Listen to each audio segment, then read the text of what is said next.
Sir Rajamouli గారి మీద ఒక పెద్ద ఎలిగేషన్ వచ్చింది, సోషల్ మీడియాలో బాగా వైరల్ ఉంది. దాని మీద మీ అభిప్రాయం ఏంటండి? ఖచ్చితంగానండి, ఇది చాలా ముఖ్యమైనటువంటి విషయం. ఎందుకంటే రాజమౌళి గారు ఇప్పుడు మామూలు స్థాయి దర్శకుడు కాదైనా అంతర్జాతీయ స్థాయి దర్శకుడు. అంతర్జాతీయ స్థాయిలో 1000 కోట్ల సినిమా పొజిషన్లో ఉన్నాడు ఆయన. అతని మిత్రుడు చేసినటువంటి అలిగేషన్స్ మనం జాగ్రత్తగా గమనించినట్లయితే మరియు రాజమౌళి గారి యొక్క బ్యాక్గ్రౌండ్ ఇదంతా కనుక చూసినట్లయితే కొన్ని విషయాలు మనకు స్పష్టంగా తెలుస్తాయి. అదేంటంటే రాజమౌళి గారు గేనా అనేటువంటి అభిప్రాయం కూడా కలుగుతున్నది. ఆయన మిత్రుడు చాలా స్పష్టంగా చెప్పాడు, వాళ్ళిద్దరు క్లోజ్ ఫ్రెండ్స్ అని, వాళ్ళిద్దరి మధ్య విడదీయరా అనేటువంటి బంధం ఉందని కూడా ఆయన చెప్పడం జరిగింది. మనం రాజమౌళి గారి యొక్క బ్యాక్గ్రౌండ్ కూడా తీసుకున్నట్లయితే వాళ్ళది ఒక ఉమ్మడి ఫ్యామిలీ. వాళ్ళ నాన్నగారు విజయేంద్ర ప్రసాద్ గారు ఒక రైటర్. ఆయన తాను ఎంతో రచన చేసినప్పటికి కూడా తగినటువంటి ధనం లభించక ఆయన చాలా ఇబ్బంది పడేవాడు. అటువంటి పరిస్థితుల్లో తన కుటుంబాన్ని పోషించేవాడు. అయితే వాళ్ళ ఇంటికి తరచుగా వచ్చేటువంటి వాళ్ళ బంధువుల అమ్మాయితోటి అతను వివాహం చేయడం జరిగింది. ఆ అమ్మాయి ఇతనికంటే 4 సంవత్సరాలు పెద్ద, రెండో పెళ్ళి. అది కూడా ఆమె తన భర్త ఉన్నాడని, ఆమె భర్త పేరేందో ఇప్పటివరకు కూడా ఎవరికి తెలియదు. ఎక్కడ కూడా భర్త పేరు పెళ్ళి అవ్వలేదు ఆయనకి. ఆయన స్వర్గ సంపర్కుడు, పెళ్ళి ఎలా అవుతుంది? ఆయనకు పెళ్లి ఇష్టం లేదు. ఆయనకి తను పెళ్లి చేసుకుని స్పష్టంగా చెప్పడం జరిగింది. అతని మిత్రుడే చాలా స్పష్టంగా చెప్పాడు, వాళ్ళిద్దరి మధ్య ఎంతో విడదీయని బంధం ఉంది. ఆర్యా 2లో లాగా ఫ్రెండ్షిప్ మా ఇద్దరి మధ్య క్లోజ్ గా ఉంది.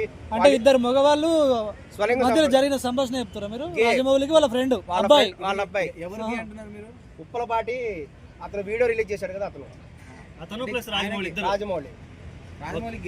రాజమౌళి అతని మిత్రుడు గేస్ వాళ్ళు. సార్ ఒక్క నిమిషం సార్, మీరు రాజమౌళి మీద చేస్తున్న ఎలిగేషన్ అనేది చాలా పెద్ద కాంట్రవర్సీ అయినటువంటి ఎలిగేషన్. అవును. దీని తర్వాత వచ్చే ప్రతి విషయానికి మీరు ఫేస్ చేయడానికి సిద్ధంగా ఉన్నారా? ఖచ్చితంగా. ఓకే, ఇప్పుడు చెప్పండి. ఖచ్చితంగా. ఎందుకంటే అతను చాలా స్పష్టంగా చెప్పడం జరిగింది, వాళ్ళిద్దరి మధ్య ఎంతో విడదీయని బంధం ఉందని. ఉన్నప్పుడు వాళ్ళ ఇంట్లో వాళ్ళు ఇటువంటి దాన్ని ఒప్పుకోలేదు. ఎందుకంటే ఇప్పుడు ప్రపంచ స్థాయిలో కూడా స్వలింగ సంపర్కం అనేది ఎక్కడ యాక్సెప్టెన్స్ లేదు. భారతదేశంలో కూడా బహిరంగంగా ఇది యాక్సెప్టెన్స్ లేదు. పిల్లలు లేరు, రాజమౌళి గారికి పిల్లలు లేరు. కాదు, రాజమౌళి గారు తను స్వలింగ సంపర్క వివాహం చేసుకోకుండా ఉన్నట్టు సందర్భంలో వాళ్ళ ఇంట్లో వాళ్ళు వాళ్ళ బంధువులైనటువంటి ఆమె రమగారు ఇచ్చి ద్వితీయ వివాహం చేశారు. ఆమెకు ఆల్రెడీ 10 సంవత్సరాల పిల్లవాడు ఉన్నాడు, పిల్లప్పటికే ఉన్నాడు. ద్వితీయ వివాహం చేసుకున్నాడు. రాజమౌళి గారికి ఫస్ట్ వివాహము, తనకంటే 4 సంవత్సరాలు పెద్ద. తన భార్యకి కుమారుడు ఉన్నాడు. తర్వాత వీళ్ళు ఒక పాపని పెంచుకున్నారు. ఈయనకు పిల్లలు లేరు, రాజమౌళి గారికి పిల్లలు లేరు. పిల్లలు ఎందుకు లేరు? ఈ విషయాన్ని అతను బహిరంగంగా ప్రకటించాలి. ఆయనకి ఖచ్చితంగా కూడా ఈ యొక్క పిల్లలు వీటన్నిటి మీద ఆయన లేదు. ఆయన ఖచ్చితంగా కూడా ఆయన పిల్లలు ఎందుకు లేరు అనేది ఆయన బహిరంగ. ఎవరైనా వైవాహిక జీవితం సరిగా లేకపోతే అది ఎవరో కూడా నిలబడదా కాపురం అనేది, అది మీకు కూడా తెలుసు పెద్దవాళ్ళు కాబట్టి. మరి రమా అండ్ రాజమౌళి గారి పెళ్లి దాదాపు 20 ఏళ్ళ దాకా అవుతున్నట్టు. మరి వాళ్ళిద్దరు వైవాహిక జీవితం బాగానే ఉంది కదా? బాగానే ఉంటే అంటే అది ఒక ఉమ్మడి కుటుంబం అవటం వల్ల, ఆర్థిక కారణాల వల్ల అది కొనసాగిస్తున్నారు. అతను చెప్పిన వీడియోలు స్పష్టంగా గమనించండి. అతను వీడియోలో స్పష్టంగా చెప్పాడు, వాళ్ళు దాదాపు శాంతి నివాసం సీరియల్ దాకా కూడా వాళ్ళిద్దరు కలిసి ఉండేవాళ్ళు. జూనియర్ ఎన్టీఆర్ గారితో తీసినటువంటి స్టూడెంట్ నెంబర్ 1 కొన్ని సినిమాలు, యమ దొంగ సినిమా వరకు కూడా అందులో కూడా అతను పేరు వేయడం జరిగింది. కానీ క్రమంగా ఈ విషయం తెలిసినటువంటి ఆమె దీన్ని వెంటనే కూడా ఖండించడం జరిగింది. ఇటువంటివి చేయొద్దు అని కూడా వైఫ్ ఖండించింది. ఖండించడం రాజమౌళి గారి భార్య, ఆమెకు తెలిసిపోతుంది కదా కొంతకాలానికి ఇక్కడ స్వలింగ సంపర్కానికి తెలిసిపోతుంది. ఆమె వెంటనే ఖండించింది, ఇటువంటి యాక్టివిటీస్ చేయవద్దు, మనకి ఇబ్బంది, మనం ఇప్పుడు గ్రోత్లో పెరుగుతూ ఉన్నాం అని చెప్పేసి. అతను ఆ విషయం స్పష్టంగా జరిగింది. చివరికి వాళ్ళిద్దరి మధ్య చాలా బలమైన సంబంధం ఉండటం వల్ల అతను ఏమన్నాడంటే, నేను ఆ అమ్మాయిని పెళ్లి చేసుకుంటాను, మనం ముగ్గురం కలిసి ఉందా ఉన్నాం, ముగ్గురం కలిసి ఉండేది చండాలంగా ఉంటుందని రాజమౌళి గారు చెప్పారని చెప్పడం జరిగింది. పోనీ నువ్వు చేసుకో ఆ అమ్మాయిని, మనందరం కూడా కలిసి ఉంటామని అతను చెప్పడం జరిగింది. ఈ విధంగా బహిరంగ సమాజంలో వాళ్ళు ఇబ్బంది లేకుండా జీవితం గడపాలని అనుకున్నారు. కానీ ఇది పబ్లిక్ యాక్సెప్టెన్స్ కాదు కాబట్టి వాళ్ళు ఒప్పుకోలేదు. ఒప్పుకోవడం వల్ల క్రమంగా కూడా ఇతను దూరంగా పెట్టారు. అదే అతని ఆరోపణ. అతనే క్లియర్గా వీడియోలో చెప్పాడు, అతను మమ్మల్ని దూరం చేసింది ఆ అమ్మాయి వల్లే మేము దూరం అయిపోయాం. అంటే దూరం అయ్యాడని చెప్పాడు కానీ మా స్నేహం దూరం అయిపోయిందనే యాంగిల్ ఉంది కానీ మీరు కొత్త యాంగిల్. ఆ గాఢమైన స్నేహం అదే. గాఢమైన సేవ అంటే అదే ఆ అమ్మాయి ఇప్పుడు చనిపోవడానికి సిద్ధపడ్డ వ్యక్తి వాళ్ళిద్దరిని దూరం చేసినట్టు ఏ విధంగా దూరం చేసింది? సార్ ఒకటి చనిపోవడానికి కూడా సిద్ధపడ్డ వ్యక్తి డైరెక్ట్ గా మేమిద్దరం గేలు అని ఆయన చెప్పొచ్చు కదా, చెప్పగలగాలి. మరి ఎందుకు చెప్పలేదు? భారతదేశంలో ఉన్న పరిస్థితి నేను అదే చెప్తుంది. ఇప్పుడు సార్ ఇప్పుడు ఇంత పెద్ద ఎలిగేషన్ వేసినప్పుడు ఇండియాలో ఉన్న వాస్తవాన్ని చెప్పడానికి ఏమైంది? చెప్పుండాలి అతను మరి ఖచ్చితంగా మీరు- చెప్పాలి. మీరు అతను వాటిని- అవును మీరు రాజమౌళి ఎలా గారు అనుకుంటున్నారు? ఖచ్చితంగా అతను చెప్పినటువంటి వీడియో చూస్తే అతను చెప్పినటువంటి లెటర్ రాయడం ద్వారా కూడా అవన్నీ కూడా గమనిస్తే ఖచ్చితంగా కూడా అర్థమవుతుంది. ఇది రాజమౌళి గారు బహిరంగంగా కూడా మరి ఆయనకి పిల్లలు ఎందుకు లేరు? పెళ్ళి 20 ఏళ్ళు అయింది, పిల్లలు ఎందుకు లేరు? అంటే వాళ్ళు వద్దనుకున్నారేమో అండి, ఎందుకంటే చాలా సార్లు కూడా దానికి కారణం ఇదే. కాదండి, చాలా సందర్భాల్లో రాజమౌళి గారు చెప్పారు ఎందుకంటే మేము పిల్లలు వద్దనుకున్నాము. ఎందుకు వద్దనుకున్నారు? రీజన్ చెప్పాలి. ఎందుకంటే ఆల్రెడీ ఫస్ట్ బేబీ రమా గారికి ఉన్నారు, అబ్బాయి ఉన్నాడు. మళ్ళీ వీళ్ళ ద్వారా ఒక బేబీ వస్తే ఏమన్నా ఖచ్చితంగా కాదు బాండింగ్ విషయంలో ఇబ్బంది అయితే ఒకరితో కంపారిజన్ వదిలేండి. కాదండి, ఖచ్చితంగా కూడా దిల్రాజు గారికి పిల్లలు వచ్చారు కదా మళ్ళీ కొత్త వైఫ్ ద్వారా. ఖచ్చితంగా కూడా పిల్లలు పుట్టుండాల్సింది ఆయనకి. ఖచ్చితంగా పిల్లలు పుట్టలేదు, ఆయన పిల్లలంటే కూడా దూరంగా పెట్టేవాళ్ళు. ఇది కూడా గమనించాల్సిన విషయం ఏంటంటే ఆయన ఇంకొక పెద్ద ఆరోపణ కూడా చేశారు. అదేంటంటే రాజమౌళి గారు కొన్ని క్షుద్ర మంత్రాలు చేయిస్తారు, ఇవి చేయించడం ద్వారా విజయం సాధిస్తారని చెప్పారు. అది అందులో కొంత వాస్తవం ఉంది. ఎందుకంటే మేము బ్రాహ్మణ్స్, మాకు కొన్ని తెలుసు. ఇప్పుడు వచ్చిన విజయాలని వాటి వల్లనే అంటున్నారు. ఇప్పుడు వచ్చిన విజయాలని వాటి వల్లనే అంటున్నారు. ఖచ్చితంగా కూడా కొన్ని మంత్రాలు ఉన్నాయి, అవి చేయడం ద్వారా విజయం సాధిస్తారు. వాస్తవం కూడా ఉంది. అవునా? మనం జాగ్రత్తగా గమనిస్తే మంత్రాలు తంత్రాలు చేతబడి ద్వారా మరి పిల్లలు పుట్టే అవకాశం లేదా సార్? ఆయనకు అందులో ఆసక్తి లేదు కదా. ఆయనకి అసలు ఆయన స్వలింగ సంపర్కం ఆయన వేరే రూట్ అసలు. పిల్లలు ఆ రూట్ కాదు, కేవలము ఆమె వివాహం చేసుకున్నాడు అంతే. ఎందుకనంటే వాళ్ళ బంధువులు కాబట్టి సమాజంలో చూపించాలి కాబట్టి. కానీ ఆయన తర్వాత ఎంతో గ్రోత్ ఉండేది. రాజమౌళి గారు ఎంతో డెవలప్ అయ్యారు, అంతర్జాతీయ స్థాయి డైరెక్టర్ అయ్యాడు. క్రమంగా కూడా ఇతన్ని దూరం పెట్టడం జరిగింది. పెట్టాడని అతని ఆవేదన, ఆ భార్య ద్వారా తనని వెనకబెట్టేశాడు అని అతని బాధ. పెట్టి దూరం చేసేసాడు, ఇప్పుడు అసలు పట్టించుకోవడం అతని బాధ. అదే దాన్ని బహిరంగ ప్రకటించాడు. ఇంకొకటి ఏంటంటే విజయం సాధించడానికి ఖచ్చితంగా ఉంటుందండి. ఈవెన్ రజనీకాంత్ గారు కూడా ఇది చాలా జాగ్రత్తగా గమనిస్తుంది. నిజమైంది. రజనీకాంత్ గారు కూడా హిమాలయాలకు వెళ్తారు. ఆయన హిమాలయాలకు వెళ్ళి ఏం చేస్తారు? అక్కడ ఒక గురువుని కలుసుకుంటారు. గురువుని కలిసి కొన్ని రకాలైన విద్యలు ఉన్నాయి. మరి రజనీకాంత్ కూడా అట్టర్ ఫ్లాప్ అయిన సినిమాలు ఉన్నాయి కదా, అప్పుడు ఎందుకు ఫ్లాప్ అవుతున్నాయి? కొన్ని సందర్భాల్లో అవుతాయి, కానీ ఆయనకి ఒక ఆకర్షణ శక్తి రావడానికి కూడా కారణం అదే. రజనీకాంత్ గారు నల్లగా ఉంటారు, సూపర్ స్టార్ కావడానికి సూపర్ స్టార్ ఎందుకు అయ్యారు? జనాకర్షణ చేయడానికి కూడా ఫాలో అవుతారు. కొన్ని ఉంటాయి, కానీ సాధారణంగా సినిమా విజయం సాధించాలని ఎవరైనా చేస్తారు. అందులో తప్పు కనిపించట్లేదు మాకు. ఇప్పటివరకు కూడా చూసినట్లయితే సినిమా విజయం సాధించాలని చేయడం వేరు. అతను చేసిన ఎలిగేషన్ ఏంటంటే సుకుమార్ ని తొక్కేయాలని, వినాయకుని తొక్కేయాలని, ఇలా ఒకళ్ళని వాంటెడ్ గా తొక్కేయాలని చేశాడు అంటున్నాడు కదా, అది వేరు కదా. అది కూడా చెప్పబోతున్నాను. మనం జాగ్రత్తగా గమనించినట్లయితే చాలా మంది గొప్ప గొప్ప డైరెక్టర్స్ ఉన్నారు. ఇప్పుడు ప్రతి వాళ్ళకు కూడా ఏదో సమయంలో అపజయం వచ్చింది, కానీ ఈయనకెందుకు రాలేదు? ఈవెన్ శంకర్ గారు కూడా ఫెయిల్యూర్ చూస్తున్నారు. అటువంటి సందర్భాల్లో ఈయన ఇన్ని 100 కోట్ల సినిమా పెట్టి ఒక్క సినిమా కూడా ఫెయిల్ ఎందుకు అవ్వట్లేదు?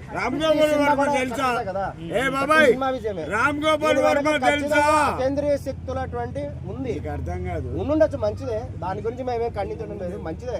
అతీంద్రియ శక్తులు ఉన్నాయి, అతను కొన్ని పూజల ద్వారానే విజయం సాధిస్తాడు. దానితో ఇతని కంటెంట్ కూడా మంచిది కాబట్టి విజయం వస్తుంది. సపోర్ట్ గా దైవభక్తి అనేటువంటి సపోర్టింగ్ యాక్టివిటీస్. కానీ ఎప్పుడైతే మరొక అతను తోటి డైరెక్టర్ తొక్కేయడానికి ప్రయత్నం చేస్తున్నాడు, చాలా దారుణమైనటువంటి ఆరోపణ అది. ఇప్పుడు అందరిలాగా మీరు కూడా అందరి మీద మెయిన్ టార్గెట్ చేసి సెలబ్రిటీని టార్గెట్ చేసి మీరు సెలబ్రిటీ కావడానికి అసలు అవసరం లేదు. రాజమౌళిని సూపర్ స్టార్ రజనీకాంత్ లేదండి, న్యాయం మాట్లాడాలి, న్యాయం మాట్లాడాలి. సోషల్ మీడియాలో మీరు న్యాయం మాట్లాడాలండి, న్యాయం మాట్లాడాలి. ఇప్పుడు ఆయన తోటి డైరెక్టర్ తొక్కేస్తున్నాడని ఆరోపణ చేశాడు. అది మటుకు తీవ్రమైన ఖండించాల్సిన విషయమే. కానీ వాస్తవం కూడా గమనిస్తే రాజమౌళి స్థాయి వ్యక్తికి వేరే వాళ్ళు తొక్కాల్సిన అవసరం లేదు. ఎందుకంటే ఆయన ఎప్పుడు కూడా సినిమా ఫీల్డ్ లో సక్సెస్ కోరుకుంటారు. ఆయన చెప్పేందంటే రామ్ గోపాల్ వర్మని తొక్కేశాడు, తెలిసిన వాళ్ళు కాదు, తెలిసిన వాళ్ళు ఏం కాదు. జాగ్రత్తగా కూడా గమనిస్తే ఒక విశ్లేషణ చేయడం జరిగింది. ఆ యొక్క వీడియోని అనేక మార్గాల్లో విశ్లేషణ చేస్తున్నాం. నేను ఎనలిస్ట్ ద్వారా చెప్పడం జరుగుతుంది. ఈ యొక్క క్షుద్ర పూజలు చేయించడం అనేటువంటిది మటుకు చేయిస్తే మటుకు తీవ్రంగా ఖండించాల్సిన విషయమే అది. ఎందుకంటే ఇప్పుడు కొత్తగా కూడా వేరే వాళ్ళని టార్గెట్ గా పెట్టుకున్నాడని కూడా చెప్పడం జరుగుతున్నది. బహుశా అది అతను చేసిన అలిగేషన్ కరెక్ట్ కాబోయి ఉండొచ్చు. ఏదేమైనా ఇప్పుడు అంతర్జాతీయ స్థాయి డైరెక్టర్ కావడం వల్ల ఇతను బహిరంగంగా వచ్చే ప్రకటన ఇవ్వాలి దీని మీద. ఆయన శైలంగా ఉంటాం మేడం, తీవ్రంగా ఖండిస్తున్నాము. ఇప్పుడు స్వలింగ సంపర్క కూడా బయటకు వచ్చి చెప్పుకుంటున్నారు కదా, ఆయన కూడా అటువంటి చెప్పాలి. చెప్పాల్సిన అవసరమే లేదు కదా. ఆయన అన్నది ఏంటంటే అదే చెప్తున్నారు మీరు, ఆ పదం నాకు చీకరించడం కూడా ఇష్టం లేదు. ఆయన అన్నది ఏంటంటే ట్రయాంగిల్ లవ్ స్టోరీ, ఒక అమ్మాయిని ఇద్దరు లవ్ చేసాము ఆయన అదే అన్నారు. ఒక నిమిషం, ఒక అమ్మాయి వల్ల దూరం అయ్యాము అంటున్నాడు ఆయన. ఒక నిమిషం, ఒక అమ్మాయి వల్ల దూరం అయ్యాము మేమిద్దరం అంటున్నాడు ఆయన. ఒక అమ్మాయిని లవ్, ఆయన చెప్పింది నేను చెప్పాలనుకుంటున్నా. ఒక అమ్మాయిని లవ్ చేసాము, నువ్వా నేనా అన్నట్టుగా నన్ను పక్కన పెట్టేశారు, నన్ను చేసుకోనేలేదు. 50+ వచ్చినా ఇప్పటి వరకు నాకు పెళ్లి లేదు, పిల్ల లేదు. నన్ను ఇలా చేసి టార్చర్ చేస్తున్నారు, నేను చనిపోవడానికి కారణం వాళ్ళే అన్నారు. మీరేమో వాళ్ళిద్దరికి రిలేషన్ ఉంది, అతను స్పష్టంగా చెప్పాడండి. ఒక అమ్మాయి వల్ల మేము విడిపోయాం అతను స్పష్టంగా చెప్పాడు ఆ విషయం. అదే అతను స్పష్టంగా ఇప్పుడు మీరు ఇంతమంది మేము ఉన్నాము, మా దగ్గర ఇలా చెప్తున్నారు బహిరంగంగా. రేపు పొద్దున్న ఏమైనా ఇష్యూ అయితే మళ్ళీ మీరు మాట్లాడడానికి సిద్ధంగా ఉన్నారు? సిద్ధంగా ఉంటాం. ఆయన నిరూపించుకోవాలి, వీడియో మీద రియాక్ట్ అవ్వాలి ఆయన. అదే మీరెవరు, ఏం చేస్తుంటారు? మేము జర్నలిస్ట్. ఓకే సార్, మీ పేరు చెప్పండి సార్. మీ పేరు? ఎక్కడ ఉంటారు? హైదరాబాద్ లోనే. అంటే ఇప్పటి వరకు నేనైతే మిమ్మల్ని చూడలే. ఈ ఎలిగేషన్స్ కి మాత్రం పెద్దగా వినిపిస్తుంది మీ వాయిస్. చాలా ఛానల్స్ లో మాట్లాడుతుంటాను, అనేక విషయాలు విశ్లేషణ చేస్తుంటాను. అదే ఒక బ్రాహ్మణుడు అయి ఉండి అబద్ధం చెప్పరని అనుకుంటున్నాము. అబద్ధం చెప్పడం లేదండి, రకరకాల యాంగిల్స్ లో విశ్లేషణ చేస్తున్నాం. Thank you sir. రాజమౌళి గారి మీద ఒక పెద్ద ఎలిగేషన్ వచ్చింది, సోషల్ మీడియాలో బాగా వైరల్ ఉంది. దాని మీద మీ అభిప్రాయం ఏంటండి? ఖచ్చితంగానండి, ఇది చాలా ముఖ్యమైనటువంటి విషయం. ఎందుకంటే రాజమౌళి గారు ఇప్పుడు మామూలు స్థాయి దర్శకుడు కాదైనా, అంతర్జాతీయ స్థాయి దర్శకుడు. అంతర్జాతీయ స్థాయిలో 1000 కోట్ల సినిమా పొజిషన్లో ఉన్నాడు ఆయన. అతని మిత్రుడు చేసినటువంటి అలిగేషన్స్ మనం జాగ్రత్తగా గమనించినట్లయితే, మరియు రాజమౌళి గారి యొక్క బ్యాక్గ్రౌండ్ ఎంత కనుక చూసినట్లయితే కొన్ని విషయాలు మనకు స్పష్టంగా తెలుస్తాయి. అదేంటంటే రాజమౌళి గారు గేనా అనేటువంటి అభిప్రాయం కూడా కలుగుతున్నది. ఆయన మిత్రుడు చాలా స్పష్టంగా చెప్పాడు, వాళ్ళిద్దరు క్లోజ్ ఫ్రెండ్స్ అని, వాళ్ళిద్దరి మధ్య విడదీయరా అనేటువంటి బంధం ఉందని కూడా ఆయన చెప్పడం జరిగింది. మనం రాజమౌళి గారి యొక్క బ్యాక్గ్రౌండ్ కూడా తీసుకున్నట్లయితే వాళ్ళది ఒక ఉమ్మడి ఫ్యామిలీ. వాళ్ళ నాన్నగారు విజయేంద్ర ప్రసాద్ గారు ఒక రైటర్. ఆయన తాను ఎంతో రచనలు చేసినప్పటికి కూడా తగినటువంటి ధనం లభించక ఆయన చాలా ఇబ్బంది పడేవాడు. అటువంటి పరిస్థితుల్లో తన కుటుంబాన్ని పోషించేవాడు. అయితే వాళ్ళ ఇంటికి తరచుగా వచ్చేటువంటి వాళ్ళ బంధువుల అమ్మాయితోటి అతను వివాహం చేయడం జరిగింది.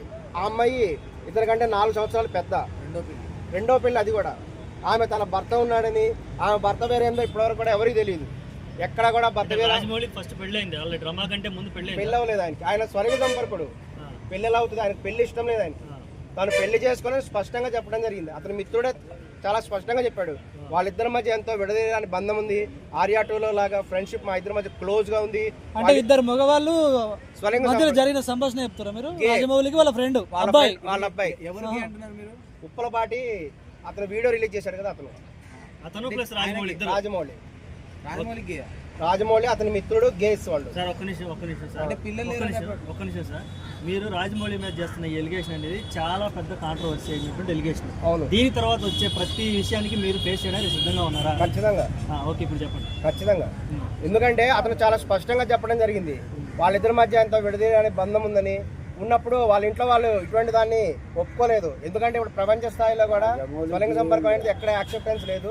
భారతదేశంలో కూడా బహిరంగంగా ఇది యాక్సెప్టెన్స్ లేదు. పిల్లలు లేరు, రాజమౌళి గారికి పిల్లలు లేరు. కాదు, రాజమౌళి గారు తను స్వలింగ సంపర్క వివాహం చేసుకోకుండా ఉన్నట్టు సందర్భంలో వాళ్ళ ఇంట్లో వాళ్ళు వాళ్ళ బంధువులైనటువంటి ఆమె రమగారు ఇచ్చి ద్వితీయ వివాహం చేశారు. ఆమెకు ఆల్రెడీ 10 సంవత్సరాల పిల్లవాడు ఉన్నాడు, పిల్లప్పటికే ఉన్నాడు. ద్వితీయ వివాహం చేసుకున్నాడు. రాజమౌళి గారికి ఫస్ట్ వివాహము, తనకంటే 4 సంవత్సరాలు పెద్ద. తన భార్యకి కుమారుడు ఉన్నాడు. తర్వాత వీళ్ళు ఒక పాపని పెంచుకున్నారు. ఈయనకు పిల్లలు లేరు, రాజమౌళి గారికి పిల్లలు లేరు. పిల్లలు ఎందుకు లేరు? ఈ విషయాన్ని అతను బహిరంగంగా ప్రకటించాలి. ఆయనకి ఖచ్చితంగా కూడా ఈ యొక్క పిల్లలు వీటన్నిటి మీద ఆయన లేదు. ఆయన ఖచ్చితంగా కూడా ఆయన పిల్లలు ఎందుకు లేరు అనేది ఆయన బహిరంగ. ఎవరైనా వైవాహిక జీవితం సరిగా లేకపోతే అది ఎవరో కూడా నిలబడదు ఆ కాపురం అనేది. అది మీకు కూడా తెలుసు పెద్దవాళ్ళు కాబట్టి. మరి రమా అండ్ రాజమౌళి గారి పెళ్లి దాదాపు 20 ఏళ్ళ దాకా అవుతున్నట్టు. మరి వాళ్ళిద్దరు వైవాహిక జీవితం బాగానే ఉంది కదా? బాగానే ఉంటే అంటే అది ఒక ఉమ్మడి కుటుంబం అవటం వల్ల, ఆర్థిక కారణాల వల్ల అది కొనసాగిస్తున్నారు. అతను చెప్పిన వీడియోలు స్పష్టంగా గమనించండి. అతను వీడియోలో స్పష్టంగా చెప్పాడు, వాళ్ళు దాదాపు శాంతినివాసం సీరియల్ దాకా కూడా వాళ్ళిద్దరు కలిసి ఉండేవాళ్ళు. జూనియర్ ఎన్టీఆర్ గారితో తీసినటువంటి స్టూడెంట్ నెంబర్ 1 కొన్ని సినిమాలు యమ దొంగ సినిమా వరకు కూడా అందులో కూడా అతను పేరేయడం జరిగింది. కానీ క్రమంగా ఈ విషయం తెలిసినటువంటి ఆమె దీన్ని వెంటనే కూడా ఖండించడం జరిగింది. ఇటువంటివి చేయొద్దు అని కూడా వైఫ్ ఖండించింది.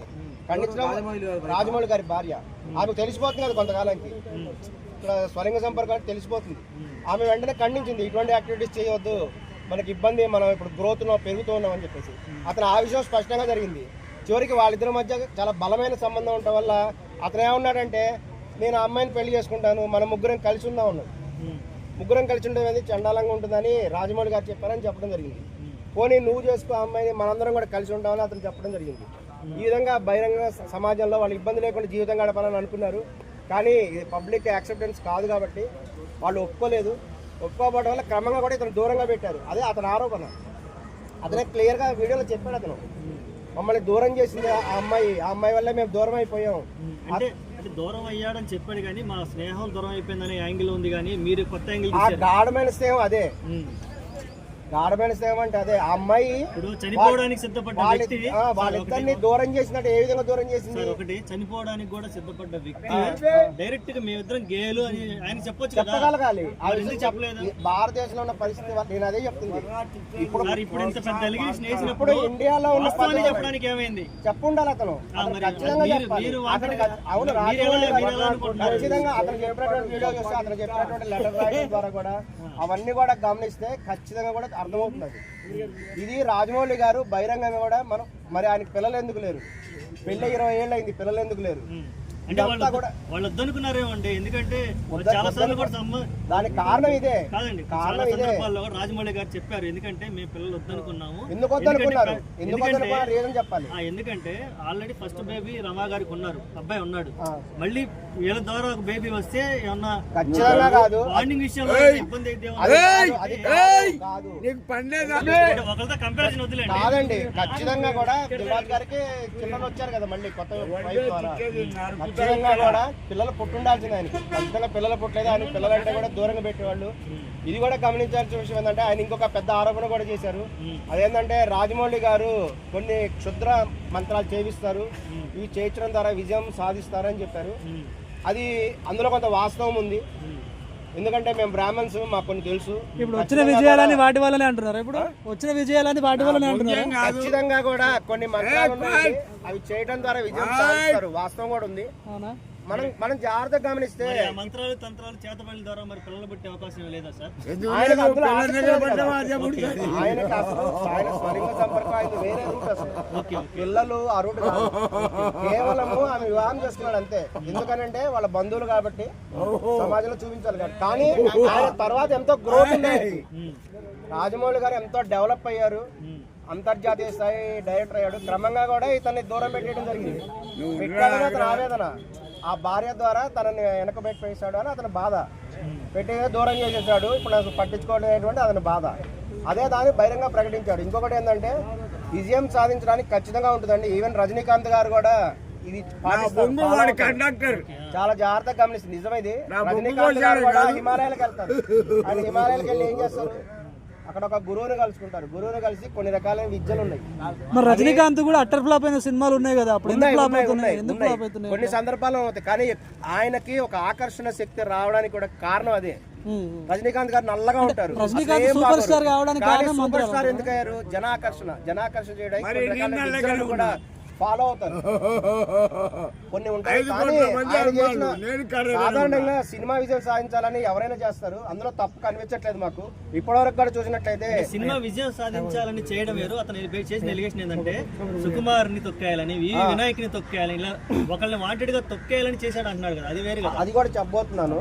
మనం జాగ్రత్తగా గమనించినట్లయితే చాలా మంది గొప్ప గొప్ప డైరెక్టర్స్ ఉన్నారు. ఇప్పుడు ప్రతి వాళ్ళకు కూడా ఏదో సమయంలో అపజయం వచ్చింది, కానీ ఈయనకెందుకు రాలేదు? ఈవెన్ శంకర్ గారు కూడా ఫెయిల్యూర్ చూస్తున్నారు. అటువంటి సందర్భాల్లో ఇన్ని 100 కోట్ల సినిమా పెట్టి ఒక్క సినిమా కూడా ఫెయిల్ ఎందుకు అవ్వట్లేదు? కదా సినిమా విజయమే.